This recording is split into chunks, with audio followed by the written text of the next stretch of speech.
Obrigado, Gui. Obrigado por você ter separado esse tempo para conversar com a gente aqui, para falar um pouco da sua percepção do tempo que a gente vive, para a gente trazer uma pastoral, para a gente trazer orientação e ouvir um pouco do que você tem vivido nessa quarentena. Antes da gente começar, eu quero dizer para vocês que essas lives acontecem todo dia às 11 horas da manhã. Ela pode ter até 1 hora de duração, de 30 a 1 hora de duração. Depois cai. Então não é eu que jogo ninguém para fora, não. É porque o Instagram não deixa a gente ficar muito tempo falando. E também a gente depois ela fica 24 horas aqui no meu Instagram, Marcos Botelho. Se você perdeu, você pode assistir depois, por exemplo. E depois eu baixo e subo no meu YouTube e faço uma playlist da semana. Nós começamos a semana com o Antônio Carlos Costa, que não teve um problema, mas ele vai estar amanhã às 6 horas da tarde. Amanhã às 11 a gente vai estar com o Osmar Ludovico. Ontem nós tivemos o Sérgio Queiroz, que trabalhou junto com o Guilherme no governo. Trabalhamos juntos. Se você quiser falar, se você também não quiser, a gente não tem obrigação nenhuma aqui. Algum comentário também sobre a parte de ações que você ajudou aí. E também a gente agora está com o Gui. Eu queria que você... Eu posso chamar de Guilherme. Guilherme, você pode chamar de Gui. E pastor Guilherme, você pode falar um pouco da sua vida antes do Covid capotar todo mundo? Quais eram as frentes que você estava trabalhando, o seu coração, esse começo de ano, final do ano passado? Então, assim, a gente estava com uma vida intensa, é pouco para descrever, porque tinha muitas coisas ao mesmo tempo acontecendo e já há algum tempo, né? A gente plantou a esperança lá atrás, né, em 2008, e continuamos trabalhando no ministério lá. Ao mesmo tempo, o Labri foi iniciado. Então, isso eram as duas atividades principais, minha e da Alessandra, né? Nesse meio do caminho, a gente entrou com a ABC2, que foi o Projeto Cristãos na Ciência, junto com alguns irmãos aí de ciência, de outras áreas. E isso está rodando desde sempre, já estava rodando. E no ano passado, o Sérgio me convidou para ajudar ele lá no trabalho nos direitos humanos, né? Eu fiquei 9 meses lá, né? Foi um tempo bem representativo para mim. Então, assim, quando a gente começou esse ano, o bicho estava pegando, tá muito pesado. Porque, além dessas atividades, a gente fez um processo de mudança do espaço da Igreja Esperança, porque não comportava mais onde a gente estava, e foi um esforço gigantesco, na maior parte tocado pela minha equipe. Então, às vezes o pessoal pergunta assim: nossa, Guilherme, como é que você faz tanta coisa ao mesmo tempo? Não, na verdade, eu sou carregado.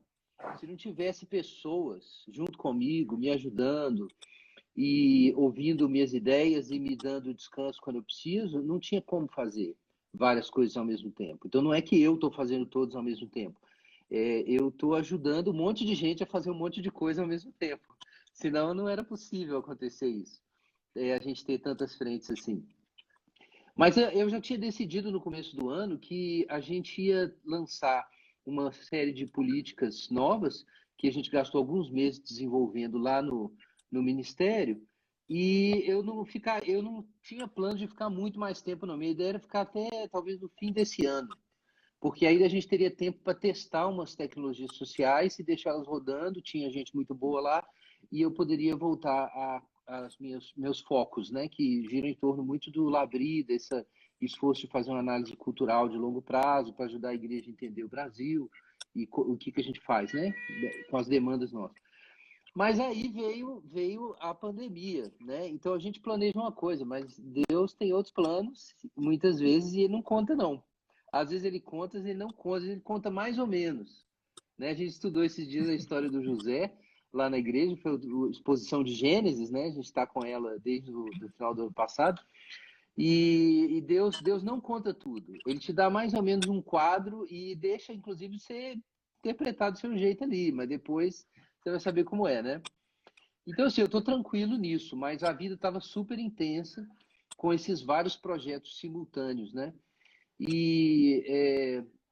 Mas eu acho que, apesar de ter sido necessário sair de lá, eu acho que deu uma tranquilizada sobre alguns aspectos para mim, né? Mas é isso, a gente estava envolvido nessas áreas. O grande desafio na Igreja Esperança era lidar com esse processo de crescimento, né?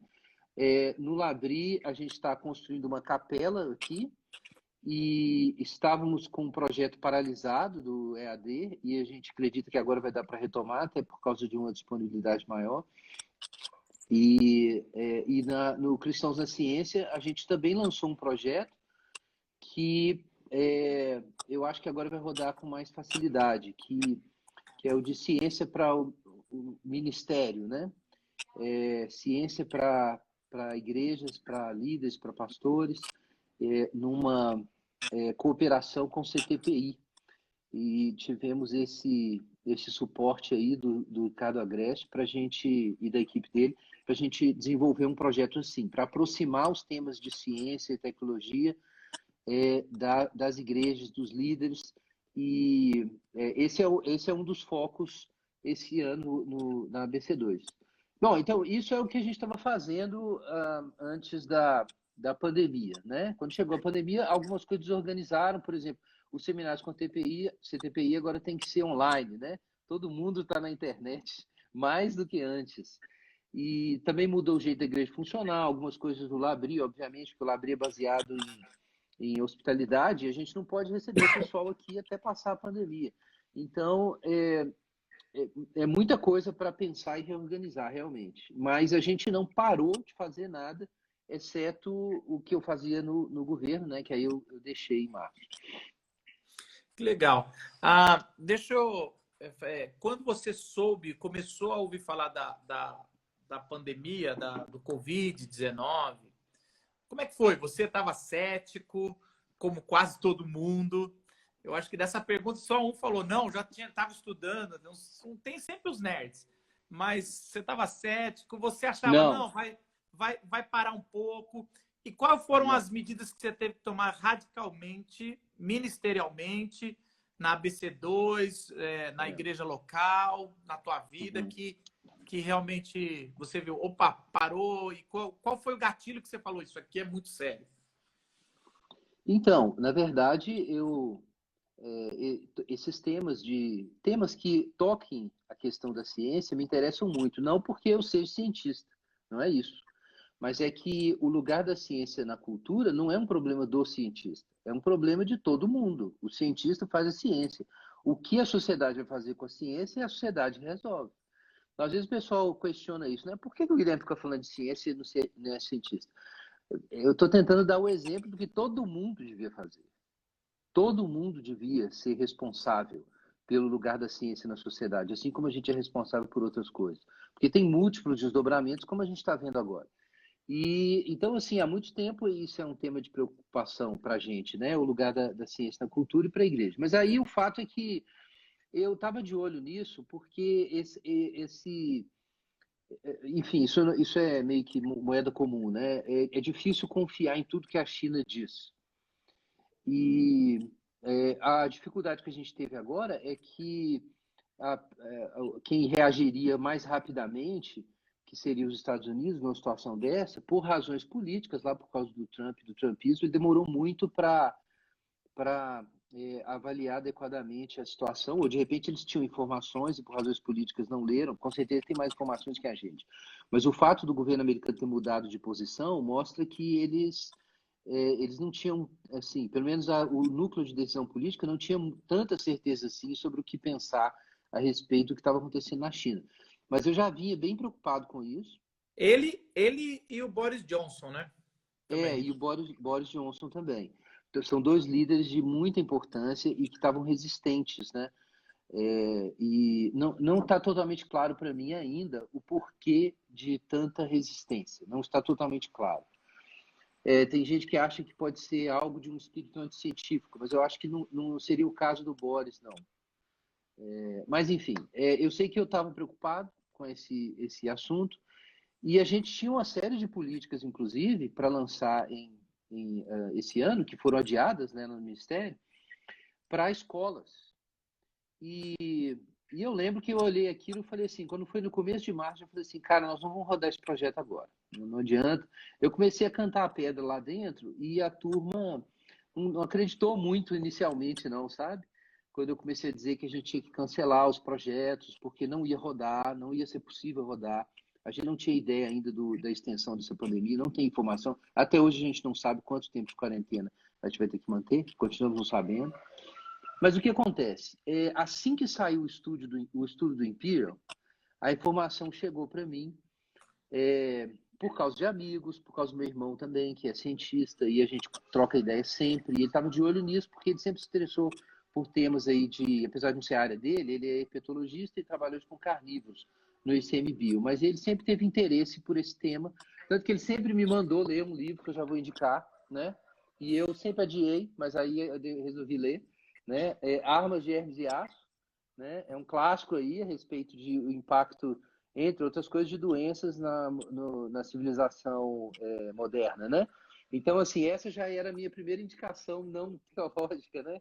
Se alguém quiser estudar sobre esse tema, todo mundo está lendo sobre epidemiologia e coisas assim, mas esse é um clássico.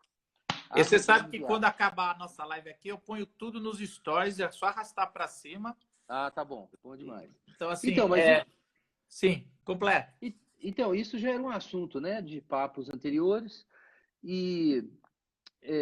Mas o que acontece? Quando chegou esse estudo, eu falei, cara, nós temos que agir rápido. Enquanto isso, houve reuniões da cúpula do governo para conversar sobre esse assunto. E, assim, eu sei que teve controvérsias lá, mas quando chegou para mim a informação de que houve reuniões fechadas em que se mencionou aqueles números elevados de possibilidade de morte se não houvesse uma ação rápida,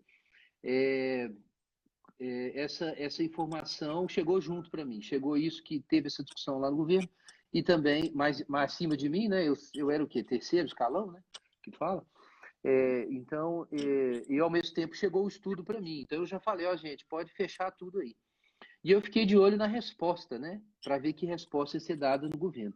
Quando eu vi que o núcleo ideológico estava muito resistente a isso, então eu achei que isso foi um limite, digamos assim, né?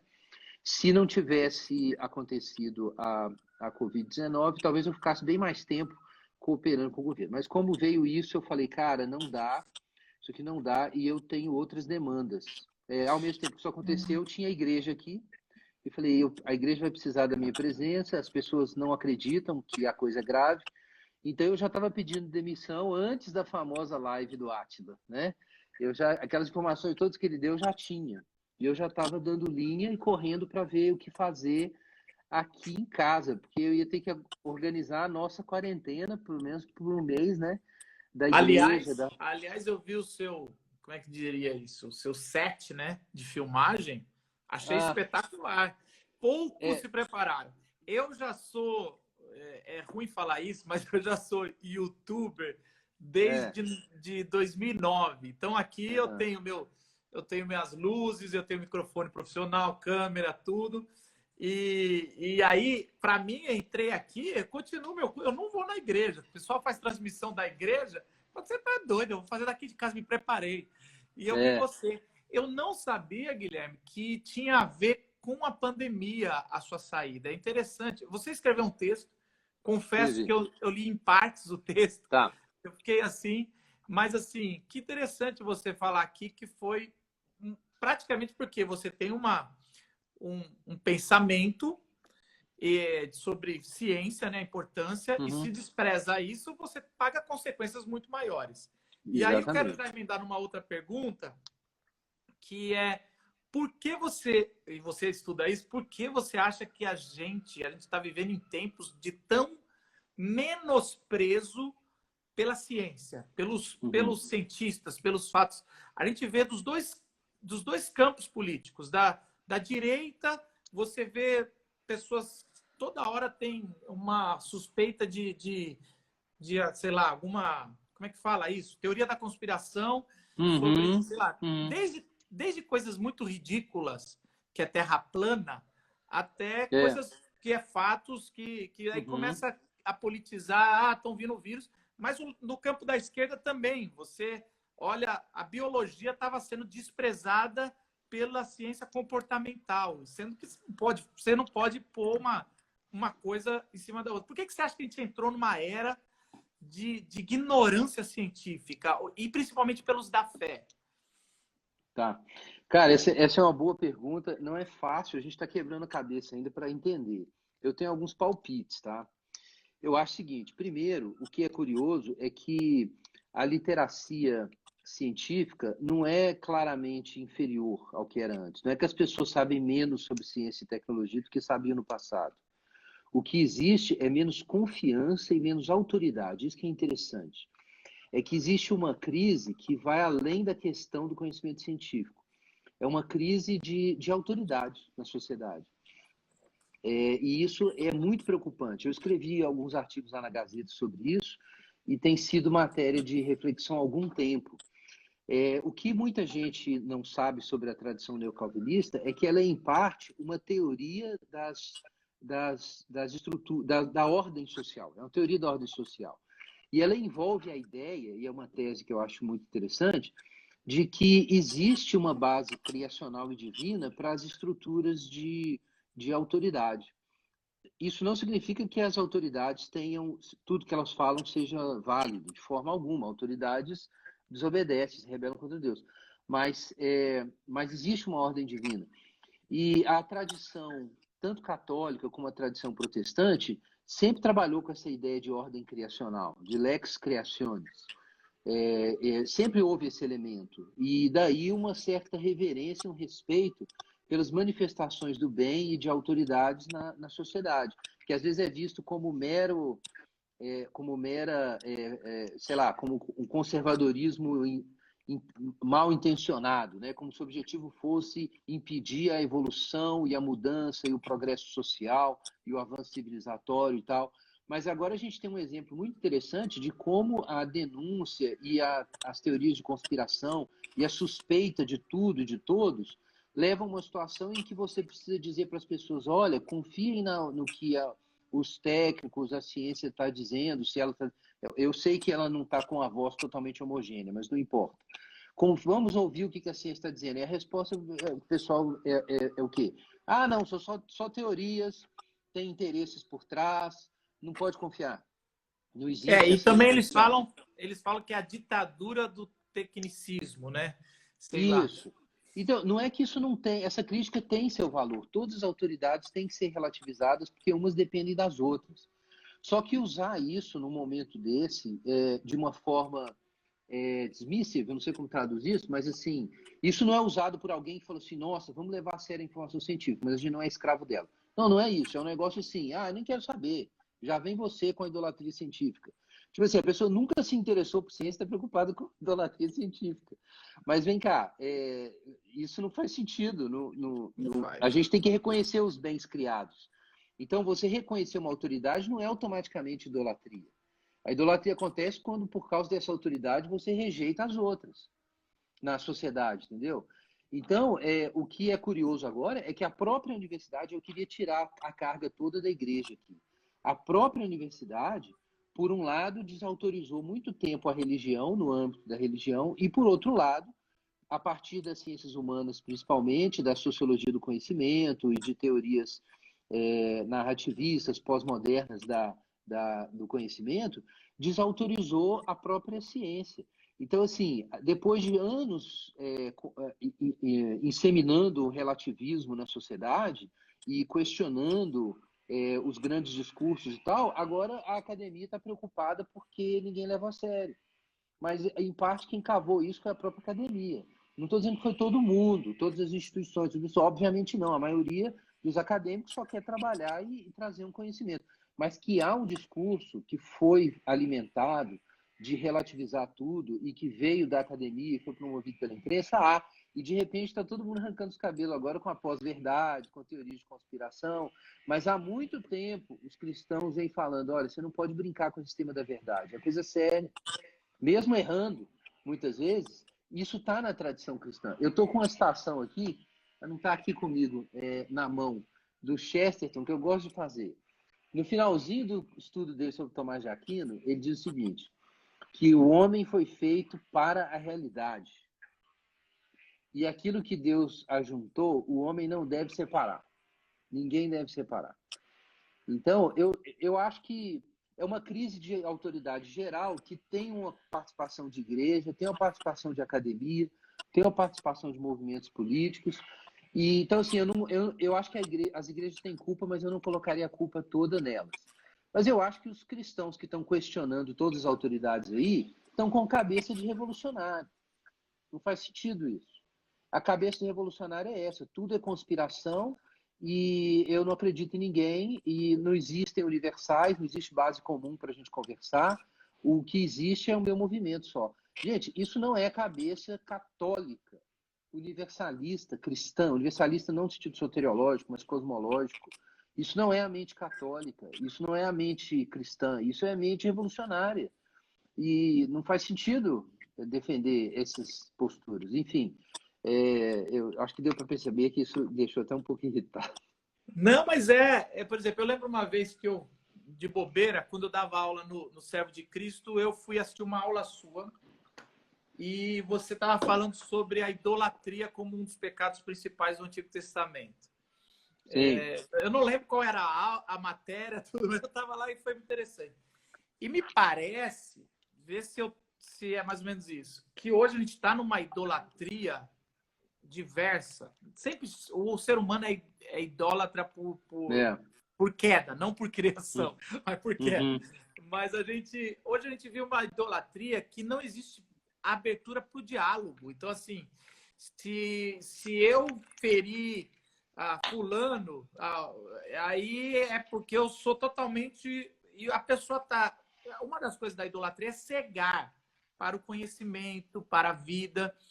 E eu vejo que esse desprezo pela ciência, ou até quem gosta da ciência depois cai na idolatria da ciência, que a gente viveu. Hoje a gente não vive isso, mas isso era no começo do século passado, era uma idolatria da ciência, da razão. Então a gente sempre cai nesses polos. É um pouco de idolatria isso, não é? Sem dúvida. E a gente vai cair de novo, porque você viu, o Steven Pinker escreveu sobre o novo iluminismo, tem uma tentativa de retomada desse cientificismo em alguns setores da sociedade, e com a importância que a ciência e a tecnologia estão assumindo agora, porque é o melhor ferramental para dar uma resposta pragmática a uma doença. Então, a gente pode ver um recrudescimento dessa mente cientificista, novamente. E a melhor forma de enfrentar esse recrudescimento, se ele acontecer, não será também desprezando a ciência. Será, pelo contrário, a gente se engajando ainda mais com o discurso para dar um exemplo mais equilibrado para a sociedade e para as próximas gerações aí de cristãos, né? Mas eu acho que é isso mesmo que você falou. Agora a gente... isso é pendular, né? É pendular. Então a gente tem um momento de negação, de desprezo da ciência. Teve uma pesquisa que eu mencionei no estudo, num artigo lá na Gazeta, uma pesquisa de percepção da ciência no Brasil, e no ano passado foi detectada uma queda na confiança do brasileiro na ciência, sabe? Então, a crise da ciência já vinha se desenhando, e a crise de autoridade, né, da ciência já vinha se desenhando. Então, eu acho que assim, a gente não deve apoiar nenhum movimento político que promove conspiracionismo e negação de consenso científico. O consenso científico pode estar errado? Pode. Ele pode falhar, mas ainda é a melhor orientação nessas áreas, né? Então, eu acho que a gente não deve apoiar nem movimentos assim à esquerda, nem à direita, né? Então, assim, muita gente vai para a esquerda na política, né? E aceita a negação da natureza humana, da biologia humana nos movimentos identitários afetivos, por exemplo. Nega totalmente, uma coisa absurda, anti-darwiniana, total. Mas aí o sujeito recusa isso e vai para o outro lado, para a extrema-direita, e acha que todo discurso que ameaça o sistema econômico é conspiracionismo, né? Então, mudança climática, conspiração.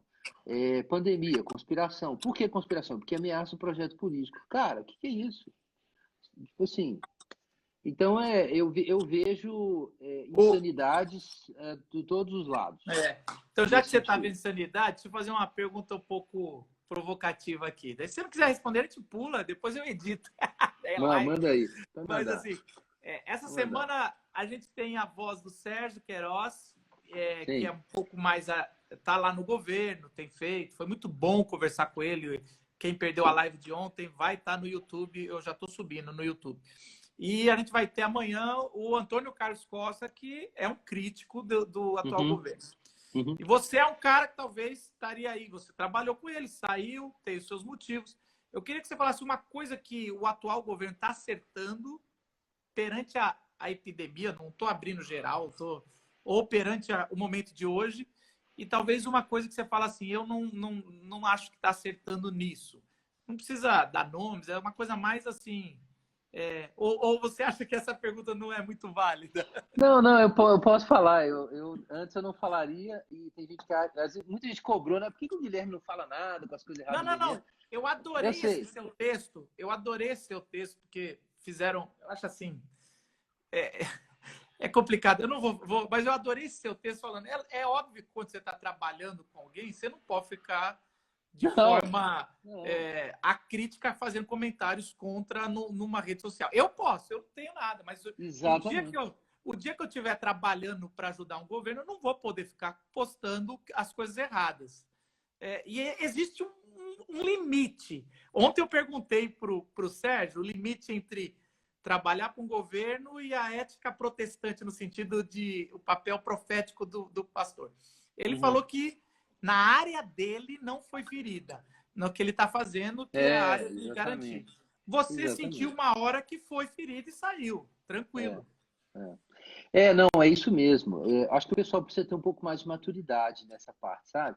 É muito, mas muito infantil a expectativa de que se tem um líder cristão trabalhando no governo, que ele tem que virar um profeta Elias o tempo inteiro e mandar fogo em todo mundo. Não tem governo que funcione assim. Então, você tem que ter uma questão de racionalidade política. Você está num cargo, e a pergunta é, você está sendo obrigado, onde você está, a violar princípios? Porque lá na outra ponta de um governo que tem dezenas de milhares de funcionários, centenas até, não tem como você virar o profeta Elias para tudo erro que acontecer. Isso é infantilidade. É uma das razões porque os cristãos evangélicos têm dificuldade de envolver com a política. Eles não sabem lidar com o objeto. Não sabem lidar com o objeto. Obviamente não é assim. Inclusive, quando a gente tiver mudança de poder e tiver um governo de esquerda, então é importante lembrar que o fato de ter uma pessoa num governo de esquerda, cristã, e na ponta X do governo tem algo acontecendo, não significa que ela concorda, que ela apoia, que ela promoveria aquilo. Não tem nada a ver. Né? Então, vamos aprender a ser responsável nesse sentido. Né? Então, tem muita criancice aí nas críticas ao governo e à presença de evangélicos no governo. As críticas, inclusive a Damares, eu olhando lá de dentro, eu vi que era muita viagem. Mas, enfim, vamos à sua questão, né? Mas só pôr aqui, é interessante, a Damares é uma pessoa que eu já conhecia na articulação política indígena antes, uns 5 anos atrás eu já a conhecia ali e sabia da sua articulação. E foi quando ela entrou, ela teve alguns discursos, e a mídia gosta de desmoralizar, né? E eu até fiquei assustado. Falei, não, essa pessoa é despreparada. Depois, foi interessante como ela foi conquistando. Eu acredito que ela tem muito mais espaço hoje, que caiu, do que caiu a ficha, né? Para as pessoas que estão querendo ponderar do que não está. Mas isso é só uma percepção minha, que eu me calei perante a atuação dela, porque eu vejo que ela é uma pessoa... Eu a considero ela, às vezes, um pouco inocente, na sua opinião, com o nosso chefe aí da ação, mas eu a considero uma pessoa muito bem intencionada e oro muito por ela. Mas vamos à pergunta. Não, é isso mesmo. Eu reforço esse ponto. Eu quero dizer assim que não aconteceu nada lá dentro do Ministério que me chateou e me fez sair. Pelo contrário, eu saí com o coração doendo, porque tem um monte de gente fantástica lá, católicos evangélicos, com projetos muito bons, com a visão de direitos humanos mesmo. Tem pessoas com uma visão radical que não entende direitos humanos? Tem, mas não é a maioria, são poucos. E muitas vezes tem que ficar lá por causa de articulações políticas maiores. Mas, assim, o núcleo duro do Ministério e a ministra, os secretários, tem muito cristão, muita gente com a capacidade de distinguir entre questões, especificidades cristãs e o desafio de uma sociedade pluralista, ao mesmo tempo entendem os limites dos próprios direitos humanos. Então, assim, eu não tive problema nenhum. Claro que coincidiu com a saída do Sérgio, que assumiu o cargo na cidadania muito maior, né? Com um orçamento muito maior, um desafio muito maior diante dele. Mas isso não era problema para mim, eu ia continuar. Tem uma equipe muito boa lá, que eu honro demais. Então, assim, agora tem setores do governo que me entristecem mesmo. Então, o Ministério de Direitos Humanos não era o meu problema. O problema era, por exemplo, meio ambiente. Nossa, aquilo era duro de engolir, porque é uma área que afeta a gente, direitos difusos, e era totalmente fora da nossa atuação. O Ministério de Direitos Humanos não capita, não. Então é injusto também criticar Eu a fico Damares. feliz de ouvir isso de você. Não, gente, mas aqui é injusto ficar criticando a Damares, o Ministério de Direitos Humanos, por causa do que o outro ministério lá está fazendo, gente. Vamos lá, gente. O governo é uma coisa complexa. Vamos ler livro de ciência política, sei lá. Então, enfim, não é justo ficar criticando a Damares ou o Sérgio por causa do que os caras estão fazendo no meio ambiente, entendeu? Ou que todo mundo está totalmente fechado com o liberalismo, econômico do Ministério da Economia. E em alguns aspectos, sim, eu sou pró-livre mercado e tal, tem diferenças de opinião. E eu até acho que uma presença política mais à direita na economia era necessária nesse momento. Apesar de que os limites da realidade se manifestaram agora, né? Não, era necessário nesse momento do Brasil antes Foi engraçado antes da que o pandemia. Sérgio falou, agora na pandemia não tem como ser liberal, mano. O governo tem que agir. Não, exatamente. Então, assim, tem muitos cristãos do governo que promovem a agenda cristã social. Eu acho que se mudar o governo tiver à esquerda, tem que ter cristãos promovendo a agenda cristã social, mas quando tem um governo mais que corre risco de virar extrema-direita, a gente puxa para o centro ou para a esquerda. Quando tiver um governo que está correndo o risco de virar extrema-esquerda, tem que ter gente lá para puxar, porque senão os malucos dominam. Com perdão da expressão. Então, assim, a minha visão tem um elemento realista também na minha visão sobre presença política. Agora, o que eu acho que... Então, eu já falei de algumas coisas que eu acho que estão erradas. Eu acho que existe no núcleo lá do governo, lá em cima, a Damares sabe o que é direitos humanos, mas muita gente lá não sabe. E é duro lutar lá dentro para garantir que a agenda de direitos humanos seja reconhecida e como uma coisa assim, essencial. Então, tem uma batalha lá dentro, sabe? Tem uma batalha. E o fato é que o Bolsonaro confia muito na Damares e segura as pontas, porque tem gente lá dentro, mais à extrema-direita mesmo, que se o Bolsonaro deixasse, tirava a Damares. Entendeu? Então, assim, tem uma contribuição muito positiva ali nessa área. Então, eu recomendaria isso, tá? Eu tendo a recomendar muitos cristãos que eu conheci lá que têm uma visão cristã social e que não são socialistas, inclusive, vale dizer isso, porque muito cristão socialista acha que a agenda deles não é, entendeu? A agenda cristã social é uma agenda ecumênica que está aí há muito tempo, que foi desenvolvida em resposta tanto ao liberalismo quanto ao socialismo.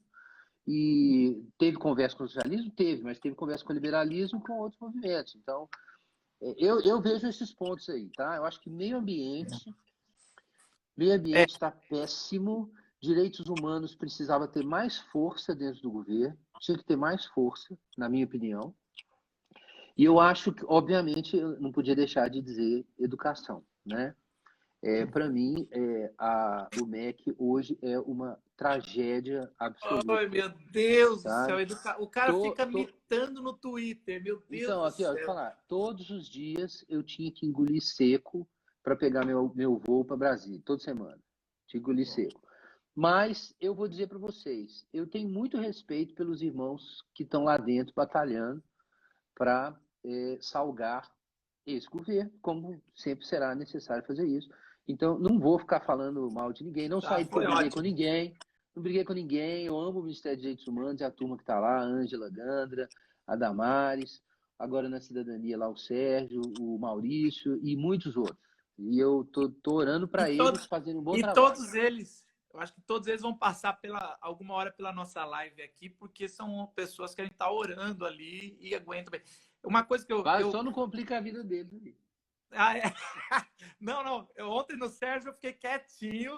Eu perguntei para você que você saiu. Eu falei, talvez eu consiga alguma coisa. Já demos para vocês, a gente agora vai voltar para a pauta aqui. Vamos Mas eu lá. trabalhei em 2006 e 2007 como assessor parlamentar na cidade de São Paulo, né? E eu. É só cobra, cara. É um querendo derrubar o outro. A gente pensa que é tudo unido lá dentro. Não é, cara. Assim, Não. toda hora surge, ó, vamos tirar esse para pôr uma pessoa mais influente da nossa área. É ingenuidade. Nem na igreja de Jesus, que Jesus falou tanto sobre unidade, a gente consegue ter liderança unida, quanto É mais em verdade. governo. Mas vem cá, pelo seu lado de pesquisar ciência, ciência e profecia, né? Onde você vê o que está acontecendo e aonde a gente vai chegar. Quais são as mudanças que a gente vai ter no mundo ou no Brasil depois dessa pandemia que você acha que vai, ó, cara, isso aqui não é mais o mundo que a gente conhece. Quando a gente sair dessa quarentena, que a gente vai sair correndo aí e achar que vai encontrar, qual é o mundo que a gente não vai mais encontrar? Cara, olha, eu tô quebrando a cabeça. Então, eu vou correr riscos aqui, tá? Eu vou fazendo um Uai, disclaimer aqui.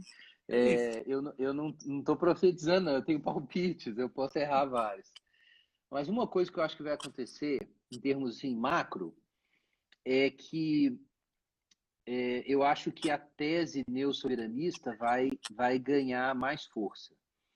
É verdade que o Trump, que o Boris, aqui o Bolsonaro e outros líderes que têm uma inclinação mais nacionalista, eles erraram no trato com a informação, na questão científica? Sim, erraram.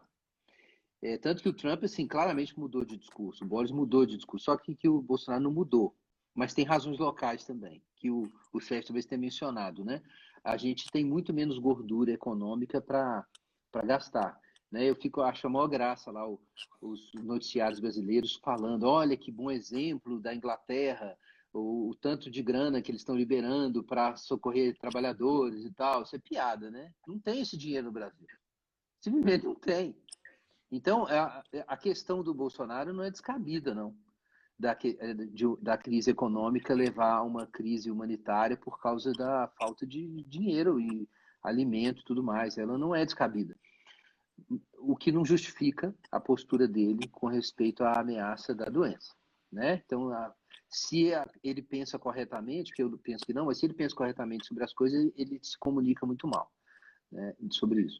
Mas mesmo com esses erros, vocês viram, todo mundo viu essa coisa de países batalhando, fechando fronteiras, estabelecendo restrições comerciais, tentando uma guerra assim, como é que a gente coloca isso? Né? Virou terra sem lei a questão de importação de insumos médicos. Acabou o sistema de regras de comerciais foi desrespeitado e cada um passou um carregamento de respiradores no meu país, o povo tá metendo a mão. Então, o Tá que tendo acontece? saqueamento de nações, não é mais de carreira, é nação, vai lá, passou, fica. Passou, fica. Então é uma loucura, mas o que isso mostra? Veja que isso é muito irônico. Mesmo essa turma internacionalista, não pode impedir imigração, abre fronteira, deixa todo mundo entrar, né? E não era assim, a esquerda, esse era o discurso da esquerda, direitos humanos. Agora está todo mundo seguinte, fecha tudo, não é? Todo mundo quer que fecha tudo. Fronteira fechando, todo mundo fechando fronteira. Quem não fechou logo levou ferro, foi criticado por isso. E é muito irônico, mas isso mostra que existe plausibilidade para o discurso soberanista. Ele não tem que virar um nacionalismo xenofóbico, ele pode virar, mas não tem que virar. Então, eu acho que isso já vai ter um impacto político aí, porque quem tiver um discurso muito internacionalista e antinacionalista não vai colar, porque os países agora estão preocupados consigo. Então, isso é até um recado para quem quem quiser defender uma visão mais à esquerda e mais internacionalista, fala assim, ok, mas se você não deixar claro como que equaciona isso com interesses nacionais, não decola seu discurso, não vai decolar. Porque todo mundo ficou ciente agora que eu tenho país e que se eu não cuidar do meu país, eu vou me ferrar. Todo mundo está consciente disso. Então, eu acho que pode ser uma mudança Não é importante. só... Engraçado que não é só país. É país, a primeira instância, depois é Estado. A gente já Estado. começa a ver os estados... Lá nos Estados Unidos, que tem mais liberdade na lei, os estados estão degladiando um com o outro. Aqui, exatamente. ainda é Estado contra a federação. E aí, depois ainda tem a família, o núcleo familiar, que assim, no último caso, eu salvo os meus e os seus, Isso. infelizmente. É aí que tem que entrar a igreja, né, também, né? Então, agora isso está acontecendo nesse nível, lá em cima, mas está acontecendo no nível mais básico. Você deu bons exemplos aí. Uma coisa que incomodou a gente, eu sou lá do IBDR, que é o Instituto Brasileiro de Direito e Religião, e uma discussão muito forte que surgiu lá, e eu até escrevi sobre isso também, é das liberdades fundamentais. Em que condições elas podem ser suspensas? Então, isso ficou claro agora com municípios se adiantando, estados, Ministério Público entrando aqui e ali, decisões judiciais limitando ou liberando essas liberdades fundamentais. A gente produziu até um documento sobre a questão de quais as condições, que não chegou a ser publicado, né? Mas antes de eu sair lá no governo, a gente produziu um documento sobre a questão de em que condições essas liberdades podem ou não ser suprimidas. Né? E quais são essas condições de como o Estado e as igrejas devem se relacionar. Por enquanto está parado lá, ainda não foi usado o documento. Mas o que isso levantou, que eu acho que pode ser bom, é a questão das liberdades, porque a gente teve uma ênfase muito grande nos direitos sociais nos últimos anos. Muito grande. Direitos humanos é o quê? Direitos sociais. Mas agora todo mundo se tocou da questão do ir e vir, por exemplo, que é um direito fundamental. Então, você não pode simplesmente tratar isso como uma coisa trivial que não precisa ser defendida. Liberdade de culto, liberdade de expressão, liberdade de ir e vir, liberdade de A pensamento não foi privacidade, né? ameaçada, A privacidade. privacidade faz os celulares sendo mostrado quanto está de movimento. Exato, a questão da geolocalização, né? Como que fica isso? Esses dados estão anonimizados? Como que a gente sabe que não tem alguém olhando quais são as pessoas que estão exatamente que estão furando, entendeu? Furando a quarentena, que na verdade isso é uma discussão longa. Mas enfim, a questão dos direitos fundamentais vai subir também para a agenda, então isso vai mudar. E eu acho que não é uma coisa ruim, não, porque essa ênfase excessiva numa expansão de direitos sociais e alguns novos direitos que o povo inventou aí, que eu acho questionáveis, se eles são mesmo, de repente o pessoal descobriu que tem direitos fundamentais e olha só, quem que é o autoritário? Seria o Bolsonaro, né? Mas quem está mandando prender o povo que sai na rua são os prefeitos de município de estado que não tem nada a ver. Né? Então você vê o seguinte, que o autoritarismo brasileiro é um problema muito mais disseminado e complexo do que simplesmente o Bolsonaro. Embora eu acho que, eu também escrevi sobre isso na Gazeta, o modo de lidar com isso é muito ruim. Então, tem a questão dos países, tem a questão de direitos humanos, agora tem essas questões de família, né? E essa é outra coisa muito engraçada. Todo mundo pensando em como revolucionar a sociedade, né? Eu até ironizei isso outro dia lá no Twitter. E agora, de repente, todo mundo preso dentro de casa. E agora é o seguinte, pouco dinheiro, não dá para sair mais para pegar todo mundo, né? Os meninos não podem sair, tem que ficar em casa com pai e mãe. Não, a brincadeira é que mudou, Guilherme. O jogo virou, os casados estão transando e os solteiros não, cara. Deixa assim. Exatamente. Exatamente. Quer dizer, é tão plausível o argumento do sexo seguro, né? Não tem sexo mais seguro agora do que de casal casado, né? O resto tá todo mundo Quarentena, minguando. vamos lá. Por isso que eu sou time quarentena. E os cristãos bem treinados na castidade estão levando muito bem a situação, enquanto o resto do povo tá louco aí. Na verdade, assim, isso é piada, mas não é. Enfim, o fato é que no caso das famílias, agora a gente vai ter esse problema das doenças. O nível de adoecimento emocional e moral que a gente vive vai ficar muito exposto, está ficando muito exposto. Então, vocês viram que a violência doméstica aumentou em várias cidades, começando pelo Rio, porque as pessoas estão juntas. Em Wuhan, logo depois da abertura da quarentena, teve um recorde de divórcios em Wuhan. Isso chamou muita atenção, porque isso mostra a dinâmica, né? Esse negócio de ficar todo mundo no mesmo lugar, a gente não se suporta. Então, a consciência das nossas falhas morais e do adoecimento vai aumentar muito. E isso vai trazer ainda mais para a linha de frente a dimensão afetiva da vida, né? A gente é uma geração que fala muito sobre saúde, sobre bem-estar emocional e que está adoecendo cada vez mais. O relatório de 2 anos atrás da The Lancet foi de que a gente está numa epidemia global de doença mental, de sofrimento mental. A The Lancet é o maior grupo de publicação de saúde do mundo, e eles publicaram um relatório gigante há 2 anos dizendo isso. E, quer dizer, a gente é a geração do reconhecimento afetivo, mas é a geração mais doente emocionalmente. E, para mim, uma coisa tem a ver com a outra, inclusive. Né? Os movimentos identitários, para mim, são sintomas da nossa doença emocional e não solução para nada, na minha opinião.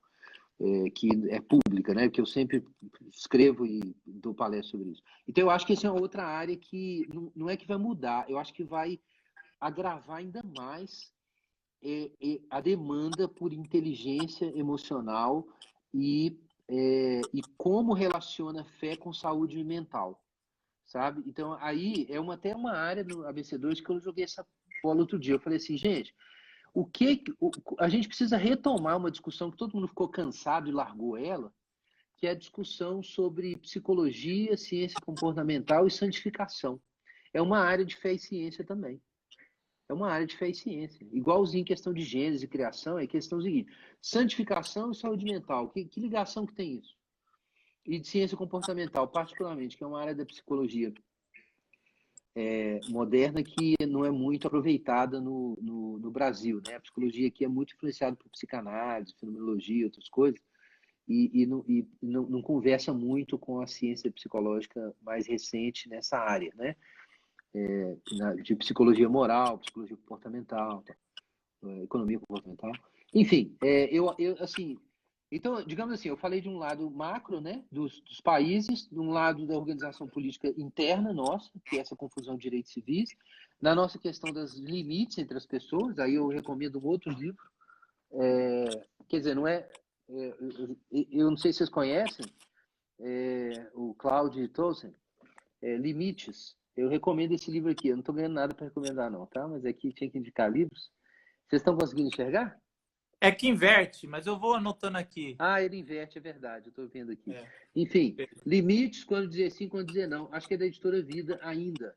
Mas é um livro prático, tá?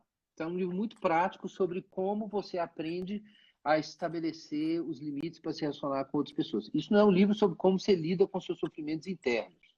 Mas enquanto a gente se trata, a gente precisa aprender como a gente vai relacionar no micro-universo ali da casa, né, da família, da comunidade. Então, eu recomendo esse livro aqui como também uma leitura de quarentena, tá? Cloud e Townsend. Já peguei, já está aqui, tá? Editora Vida. Recomendo. Então, deixa eu volta. fazer as considerações finais. Eu já liberei Claro. os comentários, o pessoal fica doido aí, comenta. Mas é o seguinte, primeiro, a gente depois vai ficar 24 horas essa live aqui no meu Insta, é assim que funciona, não fica no do Guilherme, fica no meu, porque eu chamei ele. E depois eu baixo e subo no YouTube. É só procurar para o Guilherme de Carvalho, live com o Marcos. E aí você vai poder assistir a partir de amanhã no YouTube. Eu sempre falo, se você gostou da live, quer recomendar, faz um print, principalmente quando o Guilherme estiver bebendo alguma coisa que fica legal, e aí você escreve o que você aprendeu. Você escreve aí uma frase ou alguma coisa que Deus falou com você. E por último aí, ó, tá vendo agora? Peraí, deixa eu fazer. Boa, fechou. E por último, os livros que o Guilherme falou, principalmente os dois aqui, que já estão aqui, eu vou postar no meu Stories, aí você sobe, vai estar com o link da Amazon, que geralmente é o melhor preço, e aí você ajuda também financeiramente aí as lives, porque eu ganho uma comissão de 2%. Eu vou ficar rico com isso. Então, assim, a gente faz isso, tá bom? Guilherme, você ia fazer uma consideração sobre mudanças que a gente vai no lado espiritual, no lado da comunidade de fé. Eu queria já também que você falasse alguma coisa que Deus tem falado com você nesses devocionais que você tem feito na quarentena, algum texto que veio ao teu coração, que está martelando, e depois a gente pede para você orar pela gente também, para esse momento que nós estamos vivendo. Então, eu queria recomendar ainda alguns livros, se for possível. Um é Fé, Esperança e Tecnologia, está invertido aí, mas da Cristãos da Ciência. Eu acho que é uma discussão importante para esse momento, né? A questão do lugar da ciência e da tecnologia e o problema da mente tecnicista. Então, embora a gente precise reconhecer a ciência hoje, isso é um risco mesmo, no momento presente. E esse livro aqui, né, não podia faltar um Tim Keller, Deus na Era Secular, né? É um livro necessário também para pensar, até para entender o sofrimento contemporâneo aí. Né? Mas então... Você sabe que esse do fé e ciência, sim, eu fiz um sorteio esses dias. Eu vou entrar em contato com o pessoal lá, qual que é o nome dela? A Ana? A Ana Flávia. Isso. Eu vou entrar com a Ana, eu provavelmente faço um sorteio amanhã sobre fé e ciência. Então fiquem aí, gente. Aí a gente manda para tua casa quem ganhar o sorteio, né? Assim a gente faz melhor. Assim a gente sempre faz. Aí tem que seguir o Cristão na Ciência e geralmente o Guilherme e tudo mais. Mas eu vou correr atrás. Estou pensando aqui. Então, agora, voltando para essa questão da igreja aí, eu acho que a gente tem um desafio para frente, porque muitas pessoas disseram que a igreja usaram a metáfora do exílio, né? Nós estamos no exílio e não dá para reunir, então a gente não vai usar a internet para substituir a presença física, né? E eu vi esse argumento circulando, eu não acho que ele é sem sentido, não, ele tem seu sentido. Mas eu não acho também que ele seja adequado para descrever o desafio atual, não. Eu não penso que a internet seja necessariamente um exílio. Eu acho que ela pode ser vista como um complemento, né? E eu disputo essa interpretação. E aí surge uma questão interessante, né? Culto, existe culto online? Então a gente falou, não existe culto online. O que existe reunião, mas não é culto online. Mas eu, consultando minha memória, logo que eu vi essa discussão, eu me lembrei de tantos momentos que eu participei de reuniões de oração pela internet, e aí surgiu a questão, essas reuniões de oração eram realmente reuniões de oração ou cada um para Deus, a gente não estava reunido? Estava cada um separado no seu lugar orando.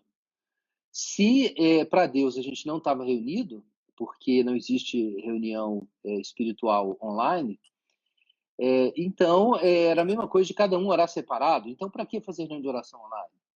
Então, quem realmente não acredita que seja possível culto online, na minha opinião, não devia fazer nem reunião de oração online, porque não pode, porque não é reunião.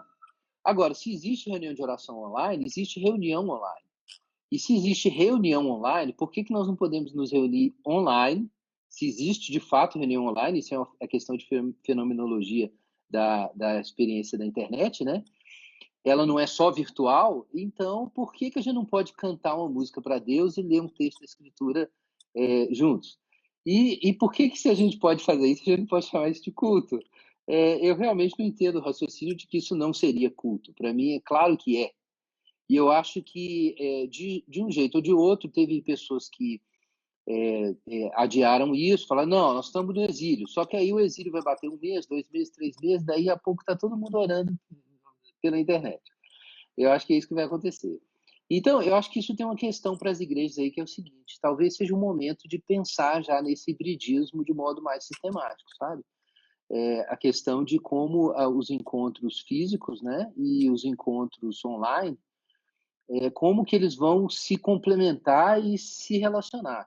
Nós temos que dar uma estrutura ética e pastoral para isso. O pessoal tem medo disso favorecer o movimento de desigrejados e tal. Então, vamos pensar em soluções para isso, mas isso é igual a bateria na igreja. Todo mundo vai botar bateria, não tem muito jeito de escapar, não. Mesmo nas igrejas que não botaram bateria, no salão de mocidade tem bateria. A verdade é essa. É só que é questão de tempo de morrer quem manda e assumir a outra. Pois é. Então, eu acho que... Eu lembro quando eu era jovem, esse era o argumento. Não, um dia eles vão morrer, a gente assume. Assumimos. Gente, olha só. Então, eu acho que a gente, quanto antes a gente assumir o controle do processo para que as transições sejam bem feitas e com boa reflexão sobre a relação, nesse caso, entre tecnologia e teologia, melhor. Mais uma razão para estudar sobre esse tema. Tecnologia e teologia não é uma coisa que vai dar para ficar separado. E agora isso ficou claro, né? Porque como que a gente faz para manter a igreja conectada? Quem não gostava, por exemplo, de fazer gabinete online, está fazendo. E a resposta dos membros tem sido boa. Na Igreja Esperança, a catequese... Diga. Se a gente fecha os olhos, ele vai entrar criticamente. Esse é o problema, né? Exatamente. E a gente, por muito tempo, recusou as coisas online e o movimento de crente nominal, ou chamados igrejados, eu chamo eles de desigrejeiros, né? Não desigrejados. Porque de fato. Você tem os desigrejeiros e os igrejeiros, que também não são do corpo. É o cara que vai tirar férias e procura uma igreja no lugar onde está, porque não consegue viver sem igreja. A igreja já parou de pregar o evangelho, ele está lá porque ele gosta do poder, é o igrejeiro. Então, os dois fenômenos são os polos do que não é ser discípulo. O desigrejeiro e o igrejeiro também, né? E o cara que está na igreja como corpo é o fenômeno que a gente tem que trabalhar. Mas o que eu queria é que as pessoas vão aceitar de forma crítica. É muito melhor a gente começar a trabalhar. Eu estava conversando sobre ceia online, né? Que é a grande... Eu sou da presbiteriana, né, Gui? Sim. E aí meu presbitério proibiu. Eu, por mim, faria, pelo que eu entendo, mas eu faria o seguinte, faria como live, tiraria do ar, para o cara não achar que pode fazer qualquer hora, não é on demand a ceia. É um momento que a gente vive que não é um momento de guerra, não é um momento de luto da igreja para parar de fazer uma ceia. Então, eu acreditava nisso. E que depois que acabasse a quarentena, a gente ia voltar a fazer de forma presencial. Mas aí me tiraram isso. Mas é bom pensar, porque uma hora vai chegar e a gente não pode fazer acriticamente. Eu não deixaria uma ceia online para qualquer um fazer a hora que quiser, porque tem aquele negócio da união, de estarmos conectados. Tentaria fazer sempre ao vivo. Mas são coisas para se pensar criticamente, né? Na minha opinião, uma das características da ceia, por que várias pessoas entrando, cada um num horário, não seria ceia? Por causa da ideia de simultaneidade. É isso que caracteriza uma reunião, né? É a simultaneidade. Paulo não fala para esperar uns pelos outros e tal. Isso tem a ver com aquela questão do pessoal tomar sua própria ceia e não ter a ceia da comunidade. Então, a ceia é um evento oficioso, é um negócio, é uma assembleia. A questão é se reuniões online são reuniões efetivas, porque tem um elemento de simultaneidade, então se a gente está se esperando uns pelos outros ali, é ceia. A pessoa depois querer assistir o vídeo 40 minutos depois para tomar ceia, não é ceia mais, porque não tem a simultaneidade, que é um elemento inseparável do fenômeno, do que a gente chama de reunião. Agora, o que faz o pão da ceia ser o pão da ceia? O Paulo fala, é o pão que nós abençoamos, né? O pão que a gente reparte ali. Então, o que torna o pão de ceia é a bênção que a igreja dá, no caso das igrejas protestantes, através, e também no catolicismo, né? Através dos ofícios. Né? Então, por que a ceia tem que ser feita com presbitério? Qual que é a lógica? Não é porque a autoridade pastoral determina que é ceia. É porque o pastor representa a comunidade.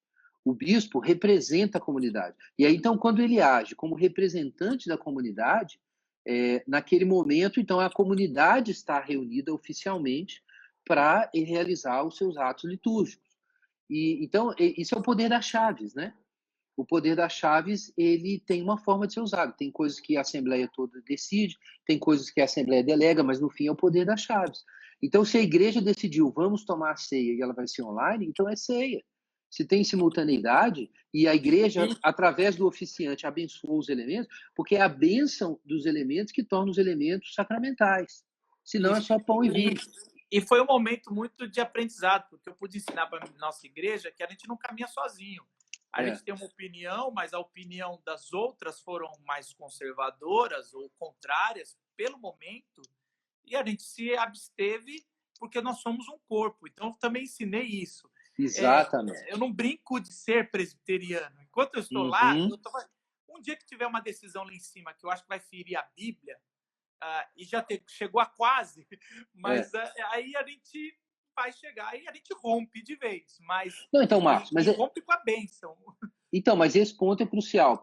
A dúvida de muita gente é assim, por que as pessoas não vão começar a fazer ceia por aí? Gente, porque a ceia é essa decisão coletiva, é discricionária. Se sua igreja não está tomando a ceia, então não está tomando. Entendeu? Agora, se ela está tomando, ela está tomando. Isso não muda o fato de que você tem que ser membro da comunidade. Você precisa estar em comunhão com a comunidade. Entendeu? Então, assim, é uma questão discricionária. É como decidir se a ceia vai ser dominical, ou mensal, ou semestral, sem entrar no mérito do que seria o ideal. Eu acho que o ideal é ser dominical. Mas é discricionário isso. Então lá não muda na nossa nada. igreja a gente faz em 2 meses, Sim. porque a gente só... Aí tudo gira em torno da igreja, da ceia. Então a gente prega sobre ceia, canta sobre ceia, mas daí a gente tirou de ser todo mês para não ser mais um rito. Mas cada um tem a sua também, de novo, a percepção comunitária da ação. Então eu respeito totalmente as igrejas que não estão fazendo, não tem problema com isso. Mas é uma decisão da comunidade. Enfim, eu só quero reforçar esse ponto. Quem quer negar que existe possibilidade de culto online precisa lidar com isso. Então, reuniões online são virtuais no sentido de não serem reais. Então, você vai levar isso a sério, né? Suas reuniões com família online, sua conversa com sua filha online, reunião de oração no trabalho.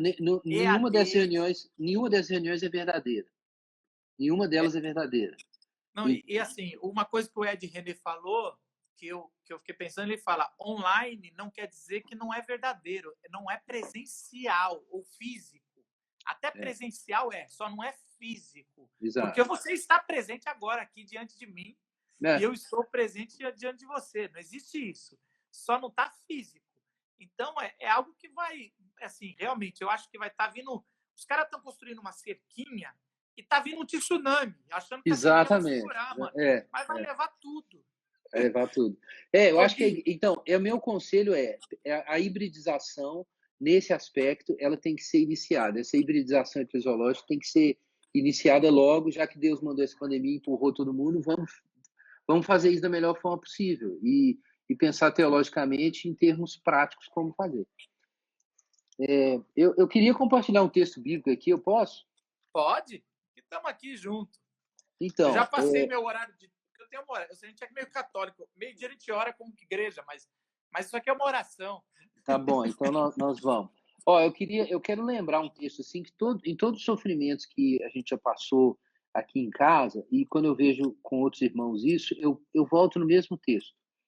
Quando Paulo fala das tribulações, sabe? Lá em 2 Coríntios. Irmãos, não queremos que ignoreis a tribulação pela qual passamos na Ásia, porque foi muito acima das nossas forças, de tal modo que chegamos a desesperar da própria vida. Na verdade, tínhamos sobre nós a sentença de morte, para que não confiássemos em nós mesmos, mas em Deus que ressuscita os mortos.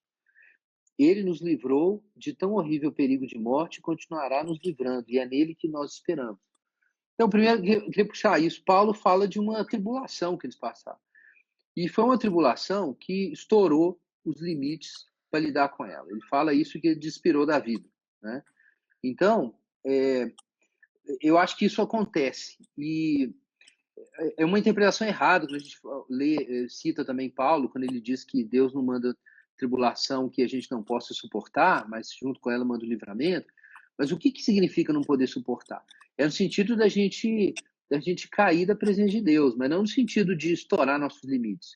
Porque estourar nossos limites faz parte do processo da gente poder falar assim, olha, eu preciso de uma coisa que é impossível, sobrenatural. Eu preciso da ressurreição aqui. Agora, por que a gente tem que passar por isso? Aí o Paulo fala assim, que Deus, o Deus da consolação, nos consola em toda tribulação para sermos capazes de consolar os que passam por alguma tribulação, por meio da consolação com que somos consolados. Então, gente, olha, toda vez que vem problema assim para a igreja, eu entendo da seguinte forma, sabe? E quando vem para a gente, é porque Deus quer alargar, esticar nossos braços, assim, quer alargar a nossa capacidade de abraçar. Eu acho que Deus quer que a gente precisa servir alguém, é por isso que Deus estica a gente. A gente precisa servir alguém. Então, eu queria colocar isso. Um pastor amigo meu lá do Rio, na semana passada, falou uma coisa muito edificante para mim, assim, me chocou assim, me mexeu comigo. A gente conversando aí por telefone sobre a pandemia, ele disse o seguinte, que na verdade a gente ter sido colocado nesse momento histórico para ser pastor e para ser líder é um privilégio, é um privilégio. Porque pastores aí passaram por muitas coisas, mas a gente passar por uma crise global, como a Angela Merkel disse, que não tem nada tão grave quanto desde a Segunda Guerra Mundial, e nós estamos passando por isso. É terrível por um lado, mas é uma honra por outro lado, porque isso significa que Deus quer que a gente dê uma resposta. E Ele chamou a gente para dar uma resposta. O que a igreja vai ser e fazer diante da desordem global que foi iniciado por essa doença e os resultados que isso vai trazer? Deus quer que nós demos respostas, porque Ele nos pôs como igreja e liderança da igreja nesse momento. Então, 1 Coríntios 1, 2 Coríntios 1, eu queria que os irmãos tivessem isso em mente, que quando Deus manda tribulação para a gente, Ele vai nos consolar, mas Ele quer que a gente seja remédio para o mundo, para os outros.